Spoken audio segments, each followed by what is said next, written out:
അധ്യക്ഷൻ പ്രിയപ്പെട്ട രാജേഷേട്ടൻ, പിന്നെ ഇവിടെ ഈ പുസ്തക പരിചയപ്പെടാൻ എത്തിച്ചേർന്ന മുഴുവൻ ആളുകളോടുള്ള സ്നേഹം ഞാൻ അറിയിക്കുകയാണ്. കഴിഞ്ഞ കുറച്ച് ദിവസം മുമ്പാണ് രാജേഷേട്ടൻ ഈ വായനാ വർഷാചരണത്തിൻ്റെ ഭാഗമായി ഒരു പുസ്തക പരിചയം നടത്തുവാൻ വേണ്ടി ചോദിച്ചത്. തീർച്ചയായിട്ടും ഞാൻ ശരിയെന്ന് പറഞ്ഞു. ഞാൻ ആലോചിച്ചു ഏത് പുസ്തകം പരിചയപ്പെട്ടു എന്ന് ആലോചിച്ചപ്പോൾ എൻ്റെ കയ്യിലുണ്ടായിരുന്ന കുറച്ച് പുസ്തകങ്ങൾ ഞാൻ പരതി. അപ്പോൾ ഒരുപാട് പുസ്തകങ്ങളല്ല, കുറച്ച് പുസ്തകങ്ങൾ ഉണ്ടായിരുന്നു എനിക്ക് പരിചയപ്പെടുത്തണമെന്ന് തോന്നിയത്. അതിലൊന്ന് ബഷീറിൻ്റെ പ്രണയ നോവലുകളായിരുന്നു. ബാല്യകാല സഖിയും കുറേ പെണ്ണുങ്ങളും എന്ന് പറഞ്ഞിട്ടുള്ള ഒരു പുസ്തകമായിരുന്നു. അത് നോക്കിയപ്പോൾ പിന്നെ അതുപോലെ തന്നെ പൊന്നം PV ഷാജികുമാറിൻ്റെ മരണവംശം.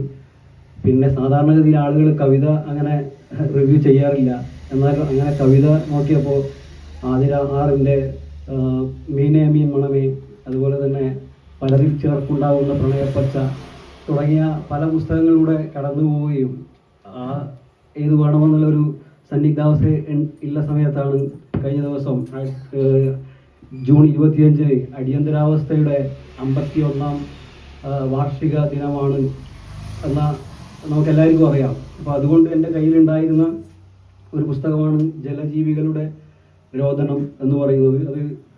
അത് നേരത്തെ രാജേഷേട്ടൻ പറഞ്ഞു കഴിഞ്ഞു. അടിയന്തരാവസ്ഥ കാലത്തെ സാഹിത്യ രചനകളെ തിരഞ്ഞെടുത്ത സാഹിത്യ രചനകളെ കുറിച്ചുള്ള ഒരു സമാഹാരമാണത്. നേരത്തെ രാജേഷേട്ടൻ പറഞ്ഞ പോലെ തന്നെ ഇതൊരു അതുകൊണ്ട് തന്നെ ഇതൊരു പുസ്തക പരിചയമല്ല, ഇതൊരു കാലത്തിൻ്റെ പരിചയമാണ്. ഒരു കാലത്തിനെ പരിചയപ്പെടുക എന്നുള്ളതാണ് ഈ ഗ്രന്ഥം, ഈ പുസ്തകം വായിച്ച് അവസാനിപ്പിക്കുമ്പോൾ അല്ലെങ്കിൽ നമുക്ക് സാധ്യമാവുന്നത് അതാണ്. ഇത് ഒരു കഥയോ ഒരു കവിതയോ അല്ല. പല അടിയന്തരാവസ്ഥയുടെ പല ഘട്ടങ്ങളിൽ പല ആൾക്കാർ എഴുതിയ അടിയന്തരാവസ്ഥ വിരുദ്ധ രചനകളുടെ ഒരു സമാഹാരമാണ്. ഇത് തിരഞ്ഞെടുക്കാൻ മറ്റൊരു കാരണം കൂടിയുണ്ട്. ഇതിൻ്റെ എഡിറ്റർ അല്ലെങ്കിൽ ഇത് സമാഹരിച്ച ഒരാൾ റഫീഖ് ഇബ്രാഹിമാണ്. അദ്ദേഹം പ്രശസ്തനായ ഗവേഷകനും നിരൂപകനും അധ്യാപകനുമാണ്. അദ്ദേഹം ഞാനും എൻ്റെ പ്രസാധകനും മാത്രം വായിച്ച എൻ്റെ ആദ്യത്തെ കവിതാ പുസ്തകം ബയോമെട്രിക്കിന് ശേഷം ഞാനും എൻ്റെ പ്രസാധകനും മാത്രം വായിച്ച മറ്റൊരു പുസ്തകമായിരുന്നു ഗുഹാമനുഷ്യർക്കും മുമ്പ്. ആ പുസ്തകത്തിൻ്റെ ആമുഖം എഴുതി തന്ന ആളാണ് റഫീഖ് ഇബ്രാഹിം. അങ്ങനെയുള്ള ഒരു സ്വാർത്ഥത കൂടിയുണ്ട് ഈ പുസ്തകം തിരഞ്ഞെടുത്തതിൻ്റെ പിന്നിൽ. ഏതായാലും ഈ വായനാ പക്ഷാചരണത്തിൻ്റെ ഭാഗമായി നമ്മുടെ പ്രിയപ്പെട്ട വായനശാല നടത്തുന്ന നിരവധിയായ പ്രവർത്തനങ്ങളിൽ ഒന്നിൽ എന്നെ കൂടി ഉൾപ്പെടുത്തിയതിലുള്ള നന്ദി ഞാൻ ആദ്യം തന്നെ അറിയിക്കുകയാണ്. നമ്മൾക്കറിയാം, ഇതുപോലെ ചിരപുരാതനമായ ഒരു ഗ്രന്ഥശാലയുടെ കവാടത്തിലേക്ക് നമ്മളെ സ്വാഗതം ചെയ്തുകൊണ്ട് എഴുതപ്പെട്ട ഒരു വാക്ക് അല്ലെങ്കിൽ ഒരു വാക്യം എന്ന് പറയുന്നത് ആത്മാവിൻ്റെ ഔഷധശാലയിലേക്ക് സ്വാഗതം എന്നാണ്. നമ്മുടെ ശരീരത്തിൻ്റെ ഔഷധശാലയ്ക്ക് പുറമെ നമ്മുടെ ആത്മാവിന് സുഖം തരുന്ന ഔഷധങ്ങളാണ് പുസ്തകങ്ങൾ എന്നാണ് ആ ചിരപുരാതനമായ വാചകത്തിൻ്റെ സത്ത എന്ന് പറയുന്നത്. അതുപോലെ തന്നെ നല്ല ഒരു വായനക്കാരൻ അവൻ്റെ ഒരു ജീവിതത്തിനിടയിൽ പല ജീവിതങ്ങൾ ജീവിക്കുന്നു എന്നും നമുക്കറിയാം. അതുകൊണ്ട് തന്നെ വായന വളരെ പ്രസക്തമായ വളരെ അനിവാര്യമായ ഒരു ചര്യയാണ് മനുഷ്യനെ സംബന്ധിച്ച് എന്നും നമുക്കെല്ലാം അറിയാം. അടിയന്തരാവസ്ഥ കാലത്ത് ജീവിച്ച പലരും നമ്മുടെ ഇത് കേൾക്കാനുണ്ടാവും. അതുകൊണ്ട് തന്നെ ആ കാലത്തെ അനുഭവങ്ങൾ കഥകളും കവിതകൾക്കും പുറമെ അടിയന്തരാവസ്ഥ സാഹിത്യം എന്ന് പറയുന്നത് അനുഭവക്കുറിപ്പുകളാണ്. യഥാർത്ഥത്തിൽ ഒരു പ്രധാനപ്പെട്ട അനുഭവക്കുറിപ്പ്, ഒരച്ഛൻ്റെ ഓർമ്മക്കുറിപ്പുകൾ എന്ന് പറഞ്ഞ് നമുക്കെല്ലാവർക്കും അറിയാവുന്ന ഈശ്വര വാര്യരുടെ ഒരു അനുഭവം നമുക്കെല്ലാവർക്കും ഉണ്ട്. അടിയന്തരാവസ്ഥ സാഹിത്യം പൂർണ്ണമാവുന്നത് അടിയന്തരാവസ്ഥയുടെ അനുഭവക്കുറിപ്പുകളിൽ കൂടിയാണ്. അതുകൊണ്ട് തന്നെ ഈ കഥകൾക്കും കവിതകൾക്കും അപ്പുറം ഒരു അടിയന്തരാവസ്ഥ അനുഭവ സാഹിത്യം കൂടിയുണ്ട് എന്ന് കൂടി ഓർമ്മിപ്പിച്ചുകൊണ്ട് നമുക്കറിയാം, ഈ പുസ്തകത്തിൻ്റെ സമകാലിക പ്രസക്തി അല്ലെങ്കിൽ ഈ പുസ്തകത്തിൻ്റെ പ്രസക്തി എന്ന് പറയുന്നത് നമ്മളെല്ലാവരും വായിച്ച ഒരു പുസ്തകം, മലയാള നോവലിലെ എക്കാലത്തെയും ക്ലാസിക്കുകളൊന്നായി നമ്മൾ കണക്കാക്കുന്ന മയ്യഴി പുഴയുടെ തീരങ്ങളിൽ എം മുകുന്ദൻ പറയുന്നുണ്ട്. മുകുന്ദന്റെ മയ്യഴി പുഴയുടെ തീരങ്ങളിൽ പണ്ടൊരിക്കൽ പാതാറിൽ വെച്ച് ദാസൻ പപ്പനോട് പറയുന്നത്, പപ്പ, ഫ്യൂഡലിസത്തിന്റെ കാലത്ത് നീ ഒരു ബൂർഷ്വായാകണം, ബൂർഷ്വാസിയുടെ കാലത്ത് നീ ഒരു പ്രൊലിറ്റേറിയൻ ആവണം, പക്ഷെ പപ്പ ആദ്യന്തം നീ ഒരു മനുഷ്യനാവണം എന്നാണ്. അതിനർത്ഥം വ്യവസ്ഥിതിയോടുള്ള കലമ്പലാണ് മനുഷ്യനെ പൂർണ്ണനാക്കുന്നത് എന്നാണ്. അത്തരത്തിൽ ആ കാലത്തെ അടിയന്തരാവസ്ഥ കാലത്തെ വ്യവസ്ഥിതിയോട് കലമ്പിയ, കലാപം ചെയ്ത എണ്ണമറ്റ സാഹിത്യകാരന്മാരുടെ സത്ത, മനുഷ്യനെന്ന നിലയിൽ അവർ സ്വയം അടയാളപ്പെടുത്തിയ 10 കഥകളും 28 കവിതകളുമാണ് റഫീഖ് ഇബ്രാഹിം ഈ പുസ്തകത്തിലൂടെ ശേഖരിച്ചത് എന്നതാണ് ഈ പുസ്തകത്തിന്റെ ഏറ്റവും സർവപ്രധാനമായ പ്രസക്തി. ആ കാലം, അടിയന്തരാവസ്ഥക്കാലം, എഴുത്തോ നിന്റെ കഴുത്തോ എന്ന ചോദ്യം വളരെ പ്രസക്തമായ ഒരു ചോദ്യം ചോദിച്ചുകൊണ്ടായിരുന്നു. എഴുത്തോ നിന്റെ കഴുത്തോ എന്ന ചോദ്യത്തിന് എഴുത്ത് എന്ന് പറഞ്ഞുകൊണ്ട് കഴുത്ത് നൽകാൻ അല്ലെങ്കിൽ ജീവൻ നൽകാൻ തയ്യാറായ മനുഷ്യരുടെ, പ്രവാചക സ്വഭാവമുള്ള മനുഷ്യരുടെ എഴുത്താണ് ഈ സമാഹാരത്തിലുള്ളത്.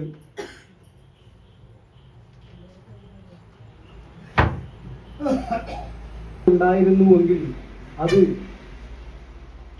സാഹിത്യ സൃഷ്ടിയും രാഷ്ട്രീയവും തമ്മിൽ പുതിയൊരു കാവ്യ സംസ്കാരം ഉണ്ടാക്കിയെടുത്തു എന്നുള്ളത് മാത്രമാണ് എന്ന് പൊതുവെ പറയപ്പെടാറുണ്ട്. അതായത് അതുവരെ നിലനിന്നിരുന്ന കാവ്യ സംസ്കാരം നമ്മൾ സാഹിത്യ ഭാഷയിൽ അതിനെ കേവല ലാവണ്യവാദികൾ എന്ന് പറയും, എസ്തെറ്റിക്സിസം എന്ന് പറയും. കേവല ലാവണ്യവാദത്തിനപ്പുറം മനുഷ്യനെ നന്നാക്കാൻ, മനുഷ്യന്റെ മെച്ചപ്പെട്ട ജീവിതം ഉറപ്പാക്കാൻ കൂടിയാണ് സാഹിത്യം എന്ന് പറഞ്ഞുകൊണ്ടുള്ള പുതിയ കാവ്യ സംസ്കാരത്തിന് രൂപം കൊടുക്കുകയായിരുന്നു ഈ പറയുന്ന അടിയന്തരാവസ്ഥ കാലത്തെ സാഹിത്യത്തിന്റെ ഏറ്റവും പ്രധാനപ്പെട്ട ഒരു സംഭാവന എന്ന് നമ്മൾ കാണും. ഞാൻ ഈ പുസ്തകം പരിചയപ്പെടുത്തുന്നത്, നേരത്തെ ഞാൻ പറഞ്ഞ പോലെ തന്നെ, ഒരു കാലത്തെ പരിചയപ്പെടുത്തുന്നതായതുകൊണ്ട് തന്നെ ഇതിലെ 10 കഥകളെയും 28 കവിതകളിലൂടെയും നമുക്ക് പോകേണ്ടതില്ല. ഈ ആത്യന്തികമായി ഈ പുസ്തകം പറയുന്ന കാര്യങ്ങൾ എന്താണ് എന്നാണ് പറയാൻ ഞാൻ ശ്രമിക്കുന്നത്. അതിനു മുമ്പ് തന്നെ, അതായത് എഴുത്തുകാരെ 3 തരത്തിലാണ് സാഹിത്യ നിരൂപകർ നിർവഹിച്ചിട്ടുള്ളത്. അതിലൊന്ന് അർച്ചകർ എന്നാണ്, രണ്ടാമത്തേത് ഉപകാരികൾ എന്നാണ്, മൂന്നാമത്തേത് പ്രവാചകരാണ്. അർച്ചകർ എന്ന് ഞാൻ പറഞ്ഞ നേരത്തെ കേവല ലാവണ്യവാദി, സൗന്ദര്യം, അതായത് വർത്തമാനകാലത്തിലെ പ്രശ്നങ്ങളൊന്നും സാഹിത്യത്തിലേക്ക് കൊണ്ടുവന്ന് സാഹിത്യത്തെ നശിപ്പിക്കരുത് എന്ന് പറഞ്ഞവരാണ് ഈ അർച്ചകർ എന്ന് പറയുന്നത്. രണ്ടാമത്തേത് പ്രവാചകരാണ്, അവർക്ക് ലോകത്തിന് സന്ദേശങ്ങൾ നൽകാൻ മാത്രമേ ഉണ്ടായിരുന്നുള്ളൂ. എന്നാൽ ഉപകാരികൾ എന്ന് പറയുന്ന ഒരു വിഭാഗമുണ്ട്, അവരാണ് ഈ മനുഷ്യ ജീവിതത്തെ നവീകരിക്കുകയാണ് സാഹിത്യത്തിന്റെ പ്രവർത്തനം എന്ന് പറഞ്ഞുകൊണ്ട് മുന്നോട്ട് വന്ന വിഭാഗം. ആ ഉപകാരി സാഹിത്യത്തിലാണ് ഈ പറയുന്ന അടിയന്തരാവസ്ഥ കാലത്തെ സാഹിത്യം ഉൾപ്പെടുന്നത്. ആ ഉപകാരി സാഹിത്യമാണ് സാഹിത്യത്തിൽ രാഷ്ട്രീയവും മനുഷ്യപക്ഷ നിലപാടുകളും പറയുവാൻ തയ്യാറായത് എന്നുകൂടി നമ്മൾ മനസ്സിലാക്കേണ്ടതുണ്ട്.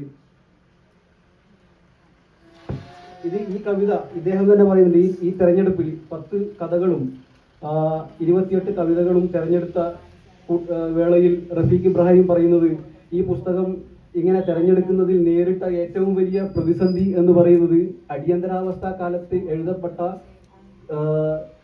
പുസ്തകങ്ങളുടെ അല്ലെങ്കിൽ അടിയന്തരാവസ്ഥ വിരുദ്ധ രചനകളുടെ ആധിക്യമാണ്. ഒരുപാട് രചനകൾ ഈ അടിയന്തരാവസ്ഥ കാലത്ത് ഉണ്ടായിട്ടുണ്ട്. അതിൽ നിന്നും 10 കഥകളും 28 കവിതകളും തിരഞ്ഞെടുക്കുക എന്ന് പറയുന്നത് ഏതാണ്ട് ശ്രമകരമായ പ്രവൃത്തിയാണ്. ആ പ്രവൃത്തിയാണ് അദ്ദേഹം ഇതിലൂടെ ചെയ്തിട്ടുള്ളത്. കാരണം അടിയന്തരാവസ്ഥ 1975 ജൂൺ 25 പ്രഖ്യാപിച്ച് 1977 മാർച്ച് മാസം വരെ ഏതാണ്ട് 21 മാസക്കാലം നീണ്ടുനിന്ന ഇന്ത്യ ചരിത്രത്തിലെ ജനാധിപത്യ വിരുദ്ധതയുടെ ഏറ്റവും കിരാതമായ ആ കാലം തുടങ്ങി ഒരാഴ്ച പിന്നിടുമ്പോൾ തന്നെ CP അബൂബക്കർ അച്ചടക്കമില്ലാത്ത നുണുങ്ങു കവിതകൾ എന്ന് പറഞ്ഞ് ഒരു കവിത പുറത്തിറക്കുകയുണ്ടായി. അതുമുതൽ ഈ അടുത്ത കാലത്ത് KM പ്രമോദ് എഴുതിയ അടിയന്തരാവസ്ഥ ഇല്ലാതാക്കിയ എൻ്റെ 6 വർഷങ്ങൾ എന്ന് പറയുന്ന കവിതാ സമാഹാരം വരെ നീളുന്ന ദീർഘമായ കാവ്യ ശ്രേണി ഈ അടിയന്തരാവസ്ഥ വിരുദ്ധ രചനയിൽ കവിതയിലേതായിട്ടുണ്ട്. കഥയിൽ തന്നെ OV വിജയന്റെ ദീർഘമായ ഒരു നോവലാണ്, കഥയാണ് അരിമ്പാറ. അരിമ്പാറ എന്ന് പറയുന്ന കഥ മുതൽ KR മീരയുടെ ഹ്രസ്വമായ നോവൽ യൂദാസിൻ്റെ സുവിശേഷം വരെ നീണ്ടു നിൽക്കുന്ന ഗദ്യ ചരിത്രവും അടിയന്തരാവസ്ഥാ വിരുദ്ധ രചനകൾക്കുണ്ട്. അത്രയും ബൃഹത്തായ ഒരു സമ്പത്ത് അടിയന്തരാവസ്ഥാ വിരുദ്ധ രചനകൾക്ക് ഉണ്ടായിരിക്കെ ഈ 10 കഥകളും 28 കവിതകളും തിരഞ്ഞെടുക്കാൻ ഇദ്ദേഹം അവലംബിച്ചത് പ്രത്യക്ഷത്തിൽ അടിയന്തരാവസ്ഥയെ വിമർശിക്കുകയും അതിന് നേർക്കുനേർ നിന്ന് അതിനോട് എതിരിടുകയും ചെയ്ത കവിതകൾ എന്നുള്ള സാഹിത്യ രചനകൾ എന്നുള്ള രീതിയിലാണ് ഇവ തിരഞ്ഞെടുക്കപ്പെട്ടിട്ടുള്ളത്.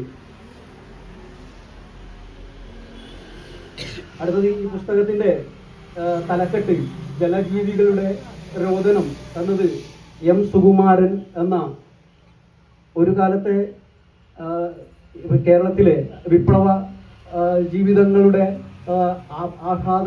ആവേശമായിരുന്ന ഒരു എഴുത്തുകാരനാണ് M. സുകുമാരൻ. M. സുകുമാരനെ ഇവിടെയുള്ള പലരും കേട്ടിട്ടുണ്ടാവും. അദ്ദേഹത്തിൻ്റെ രചനയാണ് ജലജീവികളുടെ രോദനം. എന്തുകൊണ്ട് ഈ തലക്കെട്ട് എടുത്തു എന്ന് പറഞ്ഞാൽ അദ്ദേഹത്തിൻ്റെ തന്നെ ഒരു പുസ്തകം, കഥ ഉദയം കാണാൻ കാത്തിരുന്നവർ എന്ന് പറയുന്ന ഒരു കഥ. ആ കഥ എഴുതിയതിൻ്റെ പേരിൽ അദ്ദേഹത്തെ പോലീസ് സ്റ്റേഷനിൽ വിളിച്ചു വരുത്തിയ ഒരു പോലീസ് ഉദ്യോഗസ്ഥനുണ്ട്. അദ്ദേഹത്തിൻ്റെ പേര് ഇവിടെയുള്ള എല്ലാവർക്കും അറിയാം. അദ്ദേഹത്തിൻ്റെ പേരാണ് ജയറാം പടിക്കൽ. ജയറാം പടിക്കലിനെ നമുക്ക് എല്ലാവർക്കും അറിയാം. രാജൻ സംഭവവും കക്കയം ക്യാമ്പും ഈശ്വരമാലിനെയും ഒക്കെ അറിയുന്ന ഏതൊരാൾക്കും ജയറാം പടിക്കലിനെയും അറിയാം. ആ പോലീസ് ഓഫീസർ M. സുകുമാരനെ ഈ കഥ എഴുതിയതിൻ്റെ പേരിൽ, ഉദയം കാണാൻ കാത്തിരുന്നവർ എന്ന കഥ എഴുതിയതിൻ്റെ പേരിൽ ഓഫീസിലേക്ക് വിളിച്ചു വരുത്തുകയും ചോദ്യം ചെയ്യുകയും ചെയ്തു. ആ കഥ അപ്പോൾ അങ്ങനെയുള്ള ഒരു മനുഷ്യൻ അടിയന്തരാവസ്ഥയുടെ കിരാത നാളുകളെ നേരിട്ട് അനുഭവിച്ച ഒരു എഴുത്തുകാരൻ്റെ രചന എന്നുള്ള നിലയിലാണ് ഈ പറയുന്ന ഈ ജലജീവികളുടെ രോദനം എന്ന തലക്കെട്ട് ഇദ്ദേഹം ഈ പുസ്തകത്തിൽ സ്വീകരിച്ചിട്ടുള്ളത്. നമുക്കറിയാം, നമ്മൾ ഈ ജയറാം പടിക്കലിൻ്റെ കാര്യം പറയുമ്പോൾ തന്നെ അദ്ദേഹത്തെക്കുറിച്ച്, ജയറാം പടിക്കലിനെ കുറിച്ചുള്ള ഒരു വാചകം ഈശ്വരവാരദേവത്തിൻ്റെ ഓർമ്മക്കുറിപ്പുകളിൽ പറയുന്നുണ്ട്. അത് ഞാൻ വായിക്കാം. പകയുണ്ടോ എന്ന ചോദ്യത്തിന് ഇപ്പോഴും ഉത്തരമില്ല. എന്നാലും ഈ ലോകത്തോട് ചോദിക്കട്ടെ, നിരപരാധിയായ എൻ്റെ മകനെ നിങ്ങളിപ്പോഴും എന്തിനാണ് മഴയത്ത് നിർത്തുന്നത് എന്ന ചോദ്യം ഈശ്വരവാറ ചോദിച്ചത് ഈ പറയുന്ന ജയറാം പടിക്കലിനോടായിരുന്നു. അത്തരത്തിൽ അടിയന്തരാവസ്ഥയുടെ നമുക്ക് അതിൻ്റെ ഒരു വിരോധാഭാസം നമുക്കറിയാം. ജയറാം പടിക്കലിനെ K. കരുണാകരൻ്റെ ഗതയായിട്ടാണ് അക്കാലത്ത് കണ്ടിരുന്നത്. K. കരുണാകരൻ്റെ എല്ലാ അടിച്ചമർത്തൽ നടപടികൾ മുന്നിൽ നിന്നത് ജയറാം പടിക്കലായിരുന്നു. എന്നാൽ കാലത്തിൻ്റെ വിരോധാഭാസം എന്നുള്ള നിലയിൽ അവസാന നാളുകളിൽ K. കരുണാകരനും ഈ പറയുന്ന ജയറാം പടിക്കലും വിരുദ്ധ ധ്രുവങ്ങളിലായിരുന്നു. അദ്ദേഹം 42 ലക്ഷം അനധികൃത സ്വത്ത് സമ്പാദിച്ചു എന്ന് പറഞ്ഞ് കരുണാകരനും ഇവരും തമ്മിൽ ശത്രുതയിലായി. അവരങ്ങനെ അവസാന കാലത്ത് അങ്ങനെയായിരുന്നു. ഇവരുടെ ഏറ്റവും ജീർണിച്ച കാലത്ത് ഒരുമിച്ച് നിന്ന ഇവർ പിന്നീട് 2 പക്ഷത്തായി മാറി എന്നുള്ള കാര്യവും നമ്മൾ ഈ സന്ദർഭത്തിൽ ഓർമ്മിക്കേണ്ടതുണ്ട്. നമുക്കറിയാം, അടിയന്തരാവസ്ഥയിലേക്ക് ഈ കവിതയിലെ ഈ പുസ്തകത്തിലെ 10 കഥകൾ ഞാൻ പറഞ്ഞു.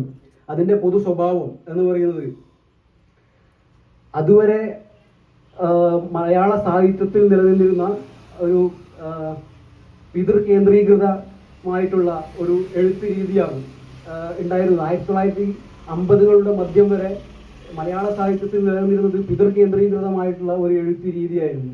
ആ എഴുത്ത് രീതിയിൽ നിന്ന് വിഭിന്നമായി പിതൃ കേന്ദ്രീകൃതമായ എഴുത്ത് എന്ന് പറഞ്ഞാൽ പ്രണയം, കാൽപ്പനികത, ദേശീയത തുടങ്ങിയ വിഷയങ്ങൾക്ക് അമിത പ്രാധാന്യം നൽകിക്കൊണ്ടുള്ള രീതിയായിരുന്നു സാഹിത്യ രചനയിൽ ഉണ്ടായിരുന്നത്. എന്നാൽ അതിനെ നിരാകരിച്ചുകൊണ്ട് സമൂഹത്തെയും ഭാഷയെയും ഒന്നിപ്പിച്ചുകൊണ്ട് പുതിയ ജീവിതം, പുതിയ ലോകക്രമം സാധ്യമാകുമെന്ന തിരിച്ചറിവിൻ്റെ ഭാഗമായിട്ടുണ്ടായ ആധുനികത, മോഡേണിസത്തിൻ്റെ ഭാഗമായിട്ടുള്ള രചനകളാണ് 1970കളുടെ തുടക്കത്തിൽ മുതൽ മലയാള സാഹിത്യത്തിൽ ഉണ്ടായത്. അത്തരം ആധുനികതാവാദത്തെ പിൻപറ്റിയാണ് അടിയന്തരാവസ്ഥ കാലത്തെ രചനകളും ഉണ്ടായിട്ടുള്ളത്. ഈ പുസ്തകത്തിലെ മുഴുവൻ രചനകളും അത്തരത്തിൽ ആധുനികതാവാദത്തിൻ്റെ ശ്രേണിയിൽപ്പെടുന്ന കഥകളും കവിതകളുമാണ്. ഈ ആധുനികതാവാദത്തിന് പ്രധാനപ്പെട്ട കാരണം നക്സൽബാരി കലാപവും ജനകീയ സാംസ്കാരിക വേദിയുടെ ഉദയവും ലിറ്റിൻ മാഗസിൻ സമ്പ്രദായവും ലാറ്റിൻ അമേരിക്കൻ വിവർത്തനങ്ങളുടെ ലാറ്റിൻ അമേരിക്കൻ സാഹിത്യങ്ങളുടെ വിവർത്തനവും ഉണ്ടാക്കിയെടുത്ത സ്വാധീനമാണ് ഇത്തരത്തിലൊരു ആധുനികതാവാദം മലയാള സാഹിത്യത്തിൽ ഉണ്ടാവാൻ കാരണമായിട്ടുള്ളത്. ഈ 1970കളുടെ തുടക്കത്തിലുണ്ടായ ഈ ഭാവുകത്വ പരിണാമമാണ് ഈ കൃതിയിലെ മുഴുവൻ സാഹിത്യ രചനകൾക്കും ഉള്ളത് എന്ന് ഞാൻ പറഞ്ഞു കഴിഞ്ഞു. അതിൻ്റെ പൊതുവായിട്ടുള്ള ഒരു രീതി എന്ന് പറയുന്നത് സങ്കീർണമായ ആഖ്യാനമാണ്. കാരണം അതുപോലെ തന്നെ രൂപകങ്ങളുടെയും സൂചനകളുടെയും രൂപത്തിലാണ് എല്ലാ സാഹിത്യകൃതിയും രചിക്കപ്പെട്ടിട്ടുള്ളത്. കാരണം ആ കാലത്ത് രാഷ്ട്രവും നിയമവാഴ്ചയും തന്നെ അവസാനിച്ച ഒരു ഘട്ടത്തിലാണ്. അതുകൊണ്ട് നേർക്കുനേർ അല്ലെങ്കിൽ പച്ചയായി ഒരു കാര്യം പറയുവാൻ സാധിക്കില്ലായിരുന്നു. അതുകൊണ്ടാണ് രൂപകങ്ങളുടെയും സൂചകങ്ങളുടെയും രീതി സാഹിത്യകാരന്മാർ അവലംബിച്ചിട്ടുള്ളത്. ഇതിൽ ഏറ്റവും പ്രധാനപ്പെട്ട ഈ കൃതിയിലെ ഒരു കഥയാണ് OV വിജയന്റെ അരിമ്പാറ എന്ന് പറയുന്നത്. രാജ്യത്തെ ആ സമയത്ത് ഗ്രഹിച്ചിട്ടുള്ള സമഗ്രാധിപത്യത്തെ വളരെ രൂക്ഷമായ ഭാഷയിൽ വിമർശിക്കുന്ന ഒരു കൃതിയാണ് അരിമ്പാറ എന്ന് പറയുന്നത്. ഇവിടെ പലരും അത് വായിച്ചിട്ടുണ്ടാവും. ആ കൃതിയിലെ ഒരു കഥാപാത്രമുണ്ട് കൃഷ്ണനുണ്ണിയുടെ കീഴ്ചുണ്ടിൽ ഒരു അരിമ്പാറ ഉണ്ടാവുകയാണ്. ആ കീഴ്ചുണ്ടിലെ അരിമ്പാറ അദ്ദേഹം അത് വളരെ ലഘുവായി വിട്ടു. ഇത് ചെറിയൊരു അരിമ്പാറയാണ്, ഇതിനെ കൊണ്ട് വലിയ പ്രശ്നമൊന്നുമില്ല. അതുകൊണ്ട് തന്നെ അദ്ദേഹം അത് ചികിത്സിച്ചില്ല. പിന്നെ അരിമ്പാറ വളരാൻ തുടങ്ങി. അരിമ്പാറ വളർന്ന് അരിമ്പാറ അയാളേക്കാൾ വലുതായി. അപ്പോൾ അദ്ദേഹം ഈ കൃഷ്ണനുണ്ണി സർജറി വേണ്ടെന്ന് വെച്ചു. ഇത് എൻ്റെ ശരീരത്തിൻ്റെ എൻ്റെ ഭാഗമാണ്, അതുകൊണ്ട് ഞാൻ സർജറി ചെയ്ത് മാറ്റേണ്ട ആവശ്യമില്ല. അങ്ങനെ കൃഷ്ണനുണ്ണിയുടെ അരിമ്പാറ കൃഷ്ണനുണ്ണിയേക്കാൾ വലുതാവുകയും ക്രമേണ അയാൾക്ക് തന്നെ നിയന്ത്രണമില്ലാത്ത രീതിയിൽ അത് അയാളെ നിയന്ത്രിക്കുകയും ചെയ്തു എന്നുള്ളതാണ് ഈ അരിമ്പാറ മാറുകയും. അതാണ് OV വിജയൻ ഇതിൽ ഈ അരിമ്പാറ എന്ന കഥയിൽ പറഞ്ഞിട്ടുള്ളത്. അതായത് സമഗ്രാധിപത്യം നമ്മളെ കീഴടക്കുമ്പോഴും നമ്മുടെ മലയാളത്തിലെ മധ്യവർത്തി ജനങ്ങൾ, നമുക്കറിയാം അടിയന്തരാവസ്ഥയ്ക്ക് ശേഷം നടന്ന തെരഞ്ഞെടുപ്പിൽ കേരളം ഇന്ദിരാഗാന്ധിയുടെ രാഷ്ട്രീയത്തെയാണ് വീണ്ടും തെരഞ്ഞെടുത്തത്. അപ്പോൾ നമ്മൾക്ക് തിരിച്ചറിയാൻ കഴിയാത്ത രീതിയിൽ അരിമ്പാറ എന്ന് പറയുന്നത് സമഗ്രാധിപത്യത്തിന്റെ രൂപകമായിട്ടാണ് OV വിജയൻ ഇവിടെ പ്രതിപാദിച്ചിട്ടുള്ളത്. ആ കഥയും ഇതിലെ ഒരു പ്രധാനപ്പെട്ട കഥയാണ്. മറ്റൊരു കഥ CV ശ്രീരാമന്റെ മീശ എന്ന് പറയുന്ന കഥയാണ്. ഇട്ടിച്ചിരിയത്തോല എന്ന കഥാപാത്രം. ഇട്ടിച്ചിരിയത്തോല യഥാർത്ഥത്തിൽ ഇന്ദിരാഗാന്ധിയുടെ പ്രതീകമാണ്. ഇട്ടിച്ചിരിയത്തോല അതായത് ഇട്ടിച്ചിരി വെക്കുന്ന ഒരു മീശയുണ്ട്. ആ മീശ എന്ന് പറയുന്നത് അർദ്ധ ഫാസിസത്തിന്റെ സൂചകമാണ്. കാരണം നമ്മുടെ ഹിറ്റ്ലറുടെ മീശ നമുക്ക് ഓർമ്മയുണ്ട്. ഇന്ദിരാഗാന്ധിയെ ലേഡി ഹിറ്റ്ലർ എന്നാണ് ആ സമയത്ത് വിളിച്ചിരുന്നത്. അതിന്റെ സൂചകമായിട്ടാണ് CV ശ്രീരാമന്റെ മീശയിൽ ഇട്ടിച്ചിരി അത്തോല വരുന്നത്. ആ കൃതിയിലെ ഒരു ചെറിയ ഭാഗം ഞാൻ ഒരു വായിക്കാം. ഇട്ടിച്ചിരിയെ നിന്റെ ചെക്കനെന്തിനാ എപ്പോ നോക്കിയാലും ആ കരുവാന്റെ ആലയിൽ ചെന്നിരിക്കുന്നത്? അത് കരുവാന്റെ ആലമൊന്നുമല്ല, അവൻ വാങ്ങിയ സ്ഥലമാണ്. എന്തിനെന്നോ? അവൻ എന്നും ഇങ്ങനെ നടന്നാൽ മതിയോ? അവനും വേണ്ടേ ഒരു തൊഴിലൊക്കെ? അതിന് കരുവാന്റെ ആലയിൽ ചെന്നിരുന്നാൽ അവനവിടെ ഉന്തുവണ്ടി ഉണ്ടാക്കുന്ന ഒരു പണിപ്പുര തുടങ്ങാൻ പോകുന്നുണ്ട് എന്നാണ് അതിലെ വാചകം. അത് യഥാർത്ഥത്തിൽ ഗുഡ്ഗാവിൽ 297 ഏക്കർ സ്ഥലം ഏക്കറിന് 12,000 രൂപ എന്ന തുച്ഛവിലക്ക് കൈക്കലാക്കി സഞ്ജയ് ഗാന്ധി ആരംഭിച്ച മാരുതി ഫാക്ടറിയെ പ്രത്യക്ഷമായി വിമർശിച്ചുകൊണ്ടുള്ള ഒരു കാവ്യ രൂപമായിരുന്നു അല്ലെങ്കിൽ രൂപകമായിരുന്നു അന്നവിടെ CV ശ്രീരാമൻ മീശയിലൂടെ അവതരിപ്പിച്ചിട്ടുള്ളത്. മറ്റൊന്ന് ഈ കൃതിയിലുള്ളത് UP ജയരാജന്റെ മഞ്ഞ് ആണ്. ഈ കൃതിയിലെ മറ്റെല്ലാ കഥകളും കവിതകളും യഥാർത്ഥത്തിൽ ഒരു തീക്ഷ്ണമായ അതിൻ്റെ ഒരു പശ്ചാത്തലം എന്ന് പറയുന്നത് ചൂടാണ്. എന്നാൽ മഞ്ഞിൽ തണുപ്പാണ്, ശൈത്യം. ആ ശൈത്യം സൂചിപ്പിക്കുന്നത് നേരത്തെ ഞാൻ പറഞ്ഞ മധ്യവർത്തി ജനവിഭാഗം, കേരളത്തിലെ ജനവിഭാഗം അടിയന്തരാവസ്ഥയോട് പ്രതികരിച്ചിട്ടുള്ള തണുപ്പൻ മട്ടിനെ വിമർശനാത്മകമായി സമീപിക്കുന്നതിന് വേണ്ടിയിട്ടാണ് മഞ്ഞിൽ UP ജയരാജൻ അത്തരത്തിലൊരു രീതി അവലംബിച്ചിട്ടുള്ളത്. മറ്റൊന്ന് TK നാണുവിന്റെ സ്ഥിതിവിശേഷം എന്ന് പറയുന്ന കഥയാണ്. സ്ഥിതിവിശേഷത്തിൽ പ്രതികരണശേഷി നഷ്ടപ്പെട്ട ഒരു ജനതയെ അവതരിപ്പിക്കുകയാണ്. അതായത് നാട്ടിലൊരു പ്രത്യേക അസുഖം, ആൾക്കാരുടെ സംസാരശേഷി നഷ്ടപ്പെടുന്ന ഒരു വിചിത്രമായിട്ടുള്ള രോഗം നാട്ടിൽ പിടിപെടുന്ന ഒരു സന്ദർഭത്തെയാണ്, കഥാതന്തുവിനെയാണ് ഈ PK നാണു എന്ന് പറയുന്ന എഴുത്തുകാരൻ തൻ്റെ കഥയിലൂടെ, സ്ഥിതിവിശേഷം എന്ന് പറയുന്ന കഥയിലൂടെ അവതരിപ്പിച്ചിട്ടുള്ളത്. മറ്റൊന്ന് കാക്കനാടൻ്റെ കാളിയമർദ്ദനം എന്നാണ്. കാളിയമർദ്ദനം നമുക്കറിയാം, ഹിന്ദു മിത്തോളജിയിലെ ഏറ്റവും പ്രധാനപ്പെട്ട ഒരു സംഭവമാണ് കാളിയമർദ്ദനം എന്ന് പറയുന്നത്. ആ കഥയിൽ ആ പറയുന്ന ഗ്രാമത്തെ ഗ്രസിച്ച ഒരു വിഷസർപ്പത്തെ, ആ നാട്ടിലെ ഒരു വിഷസർപ്പത്തെ ഇല്ലാതാക്കേണ്ടതിന് വേണ്ടി ആ നാട് ഒരുമിച്ച് ചേരുകയും ഐക്യം, ഒരു നാടിന്റെ ഐക്യം എങ്ങനെ അധികാര കേന്ദ്ര സർവാധിപത്യത്തെ തകർക്കാനാവും എന്ന് ഒരു പ്രവാചക സ്വഭാവത്തോടു കൂടി നമുക്ക് മുന്നിൽ അവതരിപ്പിക്കുന്ന കൃതിയാണ് കാക്കനാടന്റെ കാളിയമർദ്ദനം.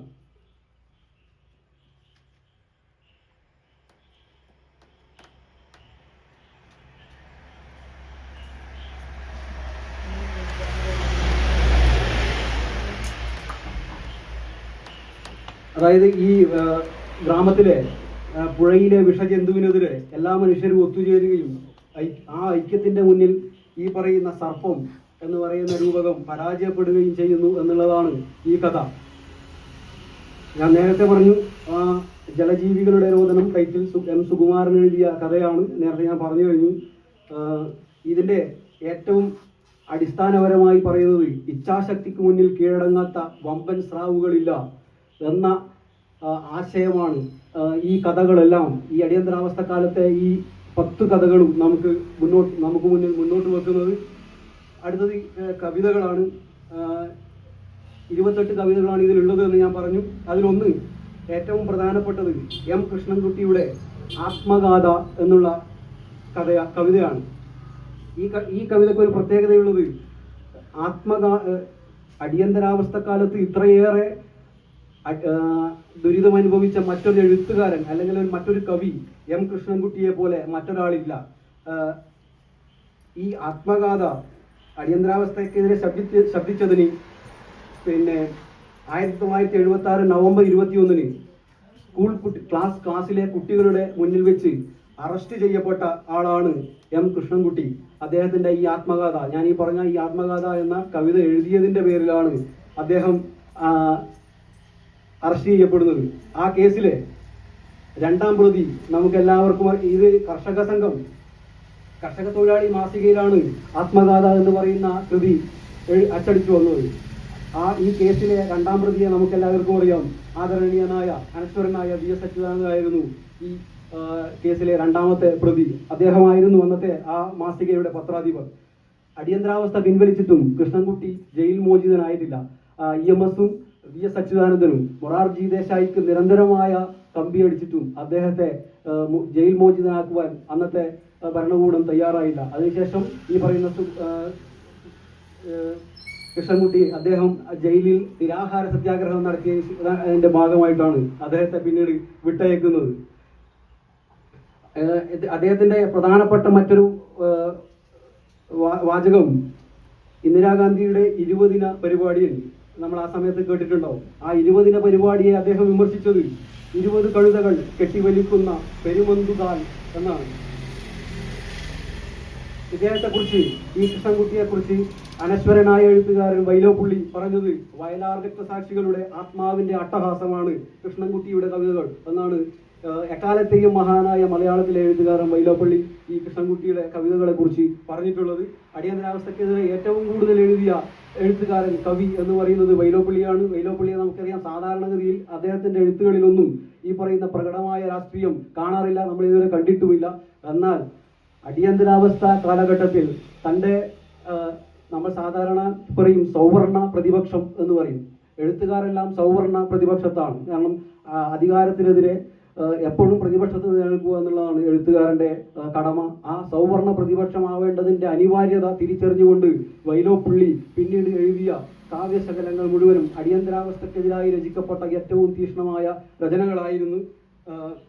അദ്ദേഹത്തിന്റെ രചനയും ഈ പുസ്തകത്തിൽ ചേർത്തിട്ടുണ്ട്. വൈലോപ്പള്ളിയുടെ വിഷുക്കണി എന്ന് പറയുന്ന ഒരു കവിതയുണ്ട്. അതിൽ രാജൻ സംഭവവുമായി ബന്ധപ്പെട്ടാണ് അദ്ദേഹം ഈ കവിത എഴുതുന്നത്. അതിന്റെ ആദ്യം തുടങ്ങുന്നത് നമ്മളെല്ലാവരും കേട്ടിട്ടുണ്ട്. ആദ്യത്തെ വരി കനകക്കിങ്ങിണി വളകൈ മോതിരം അണിഞ്ഞുമായുണ്ണി കണി കാൺമാൻ എന്ന് തുടങ്ങുന്ന ആ കവിതയുടെ അവസാനം അരിയ വെള്ളരിക്കനി വേണ്ടും സ്ഥാനത്ത് ഒരു കിഷോരന്റെ മൃതദേഹം മുഖത്തും ആവിധമുടലിലും നീലച്ചുകപ്പു മുക്കിയ ചതവുകൾ എന്നാണ് പറഞ്ഞിട്ടുള്ളത്. വെള്ളരിക്കനിയും മറ്റും കാണേണ്ട ഒരു സ്ഥാനത്ത് കണി കാണുന്നത് ഒരു മനുഷ്യന്റെ മൃതദേഹവും കല്ലിച്ച ഈ മർദ്ദനമേറ്റ് കല്ലിച്ച പാടുകളുമാണ് എന്ന് പറയുന്ന വരികളാണ് അദ്ദേഹത്തിന്റെ വിഷുക്കണി. നമ്മൾ പല വിഷുക്കണി കവിതകളും നമ്മൾ കേട്ടിട്ടുണ്ട്. അത്തരത്തിൽ അടിയന്തരാവസ്ഥ കാലത്ത് എഴുതിയ ഏറ്റവും തീക്ഷ്ണമായ വരികളിൽ ഒന്നാണ് ഈ പറയുന്ന വൈലോപ്പിള്ളിയുടെ വിഷുക്കണി എന്ന് പറയുന്നത്. അദ്ദേഹത്തിന്റെ തന്നെ അടിയന്തരാവസ്ഥക്കാലത്ത് എഴുതിയ ഏറ്റവും പ്രധാനപ്പെട്ട കാർട്ടൂൺ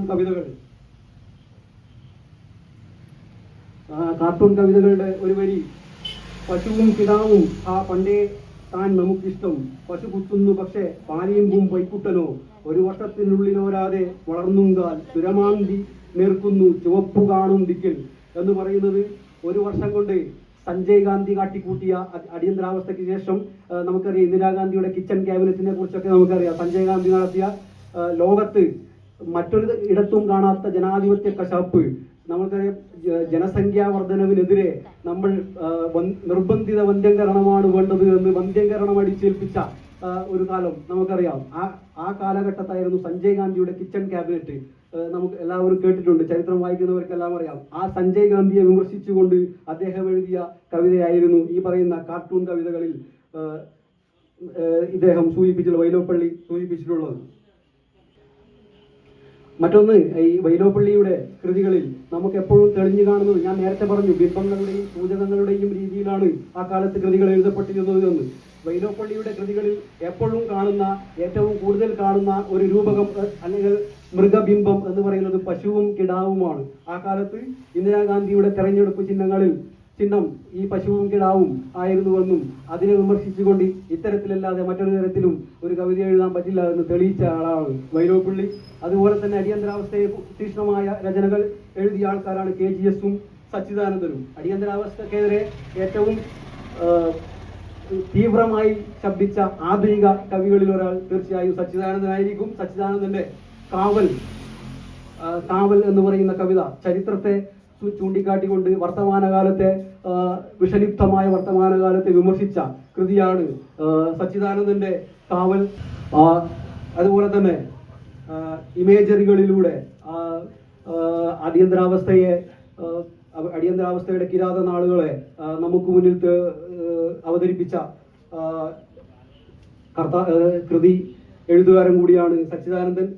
അദ്ദേഹത്തിന്റെ നാവുമരം എന്ന് പറയുന്ന കവിത, നാവടക്കൂ പണിയെടുക്കൂ എന്ന ഇന്ദിരാഗാന്ധിയുടെ വാക്കുകളെ നിശിതമായി വിമർശിക്കുന്ന ഒന്നാണ് നാവുമരം. അദ്ദേഹത്തിന്റെ കൃതിയിൽ കടന്നുവരുന്ന സൂചകങ്ങൾ നമുക്ക് നോക്കാം. വിജയനഗര സാമ്രാജ്യത്തിന്റെ അവശിഷ്ടങ്ങളിൽ വലിയ പോലെ മെലിഞ്ഞ ഒരു കുഞ്ഞ് മലവിസർജനം നടത്തുന്നു. മറ്റൊന്ന്, രോമം കൊഴിഞ്ഞ ഒരു പട്ടി വാൽ അകിട്ടിൽ തിരുകി ആർത്തിയോടെ കാത്തു നിൽക്കുന്നു. കാട്ടവാറേറ്റു തുലർത്ത കർഷകന്റെ കറുത്ത മുതുക്, വെട്ടുകിളി കൂട്ടങ്ങൾ പിന്നെയും പിന്നെയും സരിശാക്കിയ ഈ വയലിന്റെ വരമ്പ് എന്നിങ്ങനെ അടിയന്തരാവസ്ഥയുടെ ചിത്രീകരണത്തെ ഇത്രയും നിശിതമായി വിമർശിച്ച ഒരു എഴുത്തുകാരൻ എന്ന് സച്ചിദാനന്ദനെ നമുക്ക് അഭിമാനത്തോടു കൂടി വിളിക്കാൻ വേണ്ടി സാധിക്കും. നാവുമരത്തിലെ നാവുമരം എന്ന് പറയുന്ന കവിതയിലെ ഒരു വാചകം ഇങ്ങനെയാണ്: നാവിലൊന്ന് മുളപൊട്ടി നാളുതോറും നീണ്ടുവന്നു, നാറാണക്കല്ലിൽ നിന്നും നാരായ വേരുപൊട്ടി എന്നാണ്. നിങ്ങൾ എത്ര അടിച്ചമർത്താൻ ശ്രമിച്ചാലും നിങ്ങൾ ഇല്ലാതാക്കാൻ ശ്രമിച്ച നാരായ വേരിൽ നിന്ന് കണ്ട പുതിയ ഒരു നാവുമരം ഉയർത്തെഴുന്നേൽക്കുമെന്നും അനീതികളോട് പോരാടുമെന്നും കലമ്പുമെന്നും കലാപം ചെയ്യുമെന്നും പ്രഖ്യാപിച്ച എഴുത്തുകാരനാണ് സച്ചിദാനന്ദൻ. ഈ നാവുമരം എന്ന കവിത അധികാരം അടിച്ചമർത്താനും ഭയപ്പെടുത്താനും എത്ര ശ്രമിച്ചിട്ടും വഴങ്ങാതെ എതിരിട്ടു നിന്ന മുഴുവൻ അടിയന്തരാവസ്ഥ പോരാളികളെയും അഭിവാദ്യം ചെയ്യുന്ന ഒരു കൃതി കൂടിയാണ് നാവുമരം എന്ന്. അതുപോലെ തന്നെ നമുക്ക് അവസാനമായി ഇതിൽ പറയാനുള്ളത്, കവിത ഒന്നും സംഭവിപ്പിക്കുന്നില്ലായിരിക്കാം, എങ്കിലും നിയമങ്ങൾക്ക് അടച്ചുമൂടാനാവാത്ത ഒരു വായയാണ് അത്.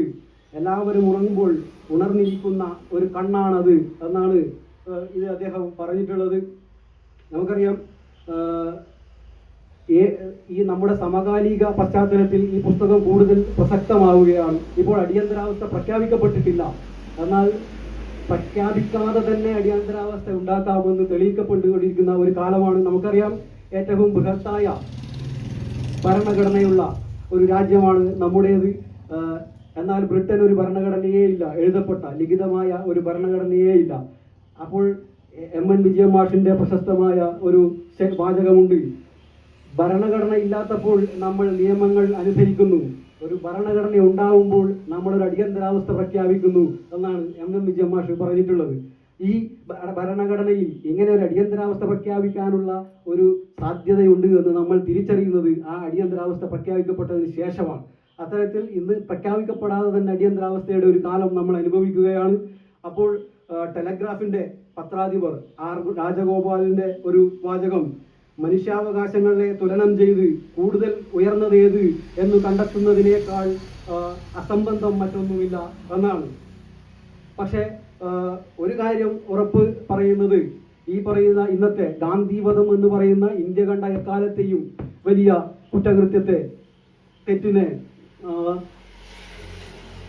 തെറ്റിന് ശേഷം ഇന്ത്യ മുഴുവൻ വെറുക്കപ്പെട്ട ഒരു രാഷ്ട്രീയ പ്രസ്ഥാനത്തിന് വീണ്ടും ഇന്ത്യയിൽ സ്ഥാനമുണ്ടാക്കി കൊടുക്കുന്നതിൽ അടിയന്തരാവസ്ഥ വഹിച്ച പങ്ക് വളരെ വലുതാണ് എന്ന് നമുക്ക് കാണാൻ വേണ്ടി പറ്റും. രാഷ്ട്രീയ പൊതുമണ്ഡലത്തിലേക്ക് തീവ്ര വലതുപക്ഷത്തെ വീണ്ടും പ്രതിഷ്ഠിക്കുന്നതിൽ ഈ പറയുന്ന അടിയന്തരാവസ്ഥ ഇവിടുത്തെ സംഘപരിവാർ രാഷ്ട്രീയത്തിന് വഴിവെച്ചു എന്ന് നമുക്ക് പറയേണ്ടി വരും.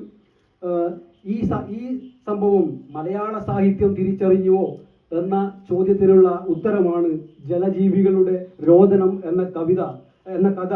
എന്ന കഥയിൽ സുകുമാരൻ പറയുന്നത്.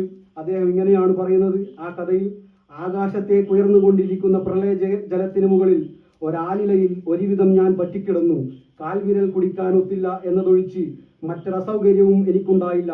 പക്ഷേ എൻ്റെ ആനിലയുടെ വക്കിൽ പറ്റിയിരുന്ന ചില ജലജീവികൾ, അതായത് തവള, നീർക്കോലി, വാളമത്സ്യം മുതലായവ എൻ്റെ മുഖത്ത് നോക്കി രാമൻ ജയിക്കട്ടെ, രാമൻ ജയിക്കട്ടെ എന്ന് വിളിച്ചു പറഞ്ഞുകൊണ്ടിരുന്നു.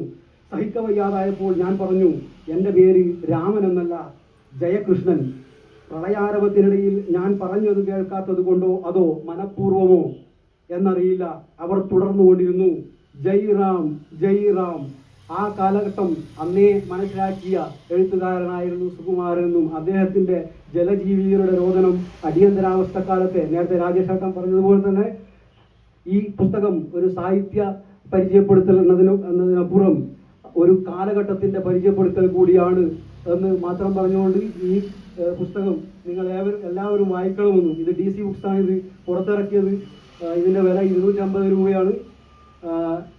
ഈ പുസ്തകം കഴിയുമെങ്കിൽ എല്ലാവരും വായിക്കണമെന്നും, എനിക്ക് ഇത്തരത്തിൽ പുസ്തകം, ഞാൻ പറഞ്ഞു, പുസ്തകത്തിലെ എല്ലാ കഥകളിലൂടെയും കവിതകളുടെയും ഒരു ഓട്ടപ്രദക്ഷിണമാണ് നടത്തിയത്. അതിന്റെ അടിസ്ഥാന സത്ത എന്ന് പറയുന്നത് മനുഷ്യൻ നവീകരിക്കപ്പെടുമ്പോഴാണ് സാഹിത്യം കൂടുതൽ നവീകരിക്കപ്പെടുന്നത് എന്ന അടിസ്ഥാന പാഠമാണ് ഈ കൃതി. ഈ പുരോഗമന രാഷ്ട്രീയത്തിന്റെ ആശയം മുന്നോട്ട് വെക്കുന്ന ഒരു കൃതിയാണിത്. ഈ പുസ്തകം ഇവിടെ നിങ്ങൾക്ക് മുന്നിൽ പരിചയപ്പെടുത്തിയതിൽ എനിക്ക് അതിയായ സന്തോഷം. ഈ അവസരം എനിക്ക് തന്ന ദേശപ്രിയ വായനശാലയുടെ എല്ലാവർക്കും എൻ്റെ നന്ദി അറിയിക്കും. നന്ദി, നമസ്കാരം. പ്രിയപ്പെട്ടവരെ, എല്ലാ ആളുകളും നമ്മുടെ ഗ്രന്ഥശാലയുമായി അടുപ്പിക്കുന്നതിനും വായനയുമായി കൂടുതൽ അടുക്കുന്നതിനും വിവിധങ്ങളായിട്ടുള്ള പരിപാടികൾ, അതിൻ്റെ ഭാഗമായി ഇന്ന് ഇവിടെ നടത്തിയിട്ടുള്ള പരിപാടി എന്തുകൊണ്ടും ഏറെ പ്രസക്തമാണ്. നമുക്കറിയാം, നമ്മുടെ